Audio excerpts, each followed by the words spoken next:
सीधी सी पत्नी रमा की सादगी उसके खुले विचारों वाले पति शेखर को अखरती थी। तभी तो मदमस्त खूबसूरत निशी उसे भाने लगी थी, लेकिन आज सुंदरता में वही रमा उसे निशी से 20 लग रही थी। भादों महीने की काली अंधेरी रात थी। हल्की रिमझिम चालू थी। हवा चलने से मौसम में ठंडक थी। रात में लगभग 1 बज रहा था। दिन भर तरह तरह की आवाजें उगलकर महानगर लखनऊ 3-4 घंटे के लिए शांत हो गया था।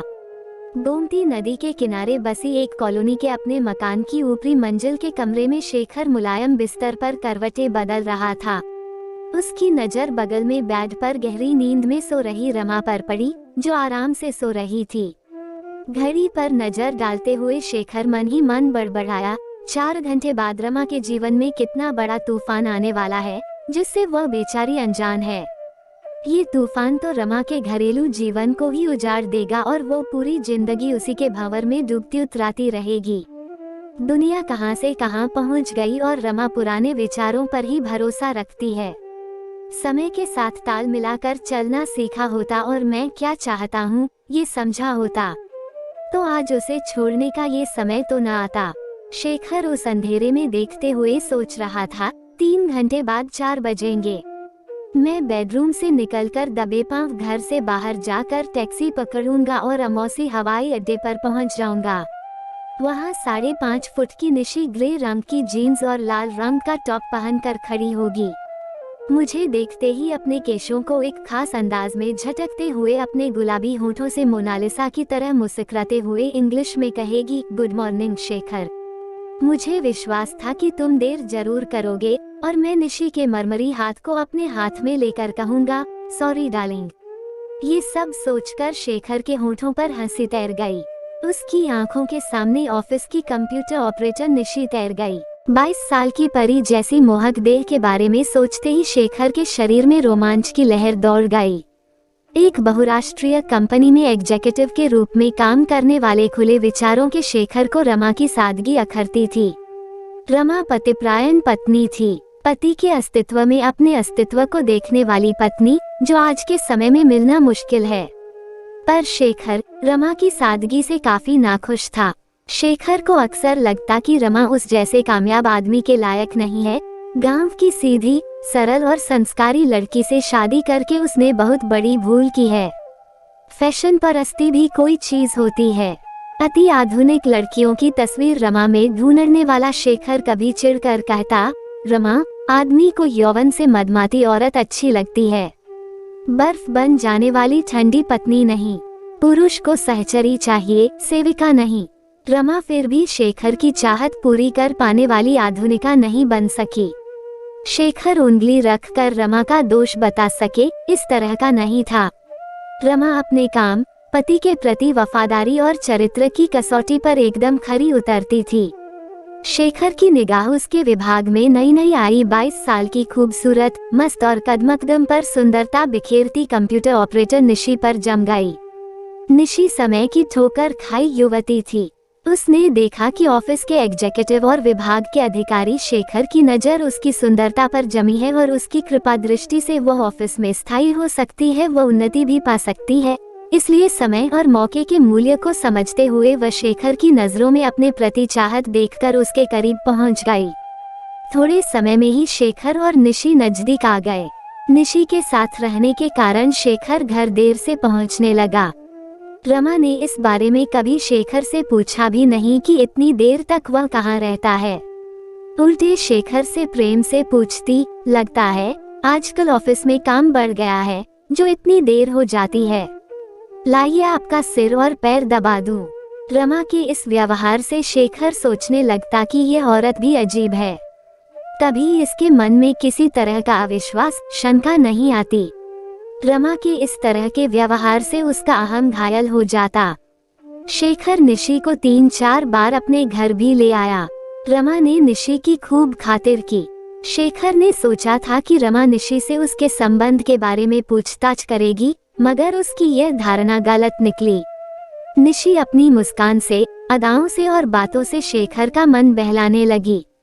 शेखर ने उसकी नौकरी साल भर में ही पक्की करवा दी और वेतन भी लगभग 3 गुना करवा दिया।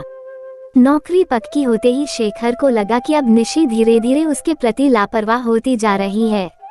जब भी मिलने को कहो तो किसी न किसी काम का बहाना करके मिलने को टाल जाती है।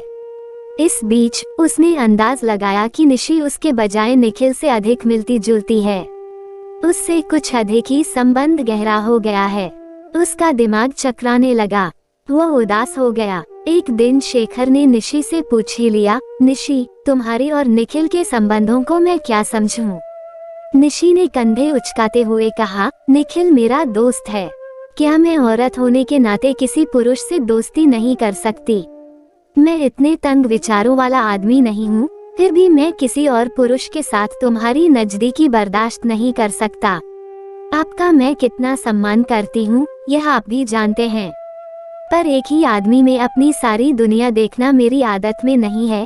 निशी ने शेखर का हाथ अपने हाथ में लेकर मुस्कुराते हुए कहा, आप मुझे अपनी जागीर समझें, मैं जीती जागती महिला हूँ, मेरे भी कुछ अपने अरमान हैं। शेखर ने खुश होते हुए कहा, निशी, तुम मुझे उतना ही प्यार करती हो जितना मैं तुमसे करता हूँ। चाहत को भी भला तौला जा सकता है। निशी हंस कर बोली, निशी चलो हम दोनों विवाह कर लेते हैं। निशी चौंकी, फिर गुलाबी होठों पर मुस्कान बिखेरती हुई बोली, लेकिन अब तो शादीशुदा हैं। दूसरी शादी तो कानूनन हो नहीं सकती। यदि आप अकेले होते तो मेरा समय अच्छा होता।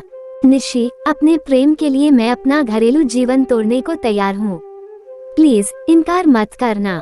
कल सुबह दिल्ली के लिए हवाई जहाज से 2 टिकट बुक करा लेता हूँ। सुबह 5:30 बजे अमौसी हवाई अड्डे पर आ जाना। अब देर करना ठीक नहीं है, मुझे रमा और निशी के बीच भटकना नहीं है। तुम सुबह आना, मैं इंतजार करूँगा। तब निशी केवल इतना ही बोल सकी, ठीक है। बेड पर करवट बदल रहे शेखर यह सोचकर मुस्कुरा पड़ा कि कुछ घंटे बाद ही निशी हमेशा के लिए मेरी होगी। शेखर ने घड़ी में समय देखा, 2:30 बजे थे। तभी फोन की घंटी बज उठी। निशी का ही होगा, मैं भूल न जाऊं, यही याद दिलाने के लिए उसने फोन किया होगा। सचमुच निशी कितनी अच्छी है, एकदम सच्चा प्रेम करती है मुझसे। शेखर ने धीरे से उठकर फोन का रिसीवर उठा लिया। हेलो, मैं शेखर बोल रहा हूँ। शेखर, मैं निशी बोल रही हूँ। मैं पहले ही जान गया था कि तुम्हारा फोन होगा, इतनी उतावली क्यों हो रही हो? मैं भूला नहीं हूँ, एक एक पल गिन रहा हूँ। नींद नहीं आ रही है क्या? ऐसी बात नहीं है, दरअसल मैं कल आपकी हालत देखकर संकोचवश कुछ कह नहीं सकी। काफी सोचने के बाद मुझे लगा कि एक शादीशुदा पुरुष की रखेल बनने के बदले निखिल की पत्नी बन जाना मेरे और तुम्हारे दोनों के लिए अच्छा रहेगा। निखिल से विवाह करके उसकी पत्नी के रूप में मैं समाज में प्रतिष्ठा भी पाऊंगी और रमा बहन जैसी बेकसूर औरत का संसार भी नहीं उजड़ेगा। तुम हवाई अड्डे जाने के लिए घर से निकलो, उसके पहले ही मैं और निखिल ये शहर छोड़ चुके होंगे। हम दोनों अभी नैनीताल जा रहे हैं, वहीं शादी करके हनीमून मनाएंगे। मुझे उम्मीद है कि तुम मुझे माफ कर दोगे। रमा दीदी सुंदर, सुशील हैं, उन्हें प्रेम देकर उनसे प्रेम पा सकते हो। एक औरत होकर भी मैंने रमा दीदी के साथ बहुत अन्याय किया है, अब इससे अधिक अन्याय मैं नहीं कर सकती। बात मेरी समझ में आ गई, भले ही थोड़ी देर से आई है, इसलिए अब मैं प्रेम के अंधेरे रास्ते पर नहीं चलना चाहती। अब आप मेरा इंतजार मत कीजिएगा। फोन कट गया। शेखर का दिमाग चकराने लगा, उसे लगा वह रो पड़ेगा। लड़खड़ाते हुए बालकनी में आया, संभाल कर रखे जहाज के दोनों टिकटों को फाड़कर हवा में उछाल दिया। उसके बाद आकर कमरे में लेट गया। उसकी नजर बगल में बेखबर सो रही रमा पर पड़ी। शेखर आंख बंद कर रमा और निशी की आपस में तुलना करने लगा। 4 बजे का अलार्म बजा। रमा ने आंख बंद करके लेटे शेखर को झकझोरा, उठो, 4 बज गए हैं। दिल्ली नहीं जाना क्या? तुम जल्दी से तैयार हो जाओ, मैं चाय बनाकर ला रही हूँ। शेखर रमा को ताकने लगा। उसे लगा कि उसने आज तक रमा को प्रेम भरी नजरों से देखा ही नहीं था। वाकई सीधी सादी होने के बावजूद रमा निशी से सुंदरता में 20 ही है। सादगी का भी अपना अलग सौंदर्य होता है। इस तरह क्या देख रहे हो? क्या आज से पहले मुझे नहीं देखा था? चलो जल्दी तैयार हो जाओ, देर हो रही है। शेखर ने रमा को बाहों में बांध लिया और बोला, रमा, मैं अब दिल्ली नहीं जाऊंगा। रमा ने शेखर का ये व्यवहार सालों बाद अनुभव किया था। शेखर भी महसूस कर रहा था कि आज जब वह रमा को दिल से प्यार कर रहा है तो रमा की मदमाती अदाओं में कुछ अलग कशिश है। बीता वक्त लौट तो नहीं सकता था, लेकिन उसे संवारा तो जा सकता था।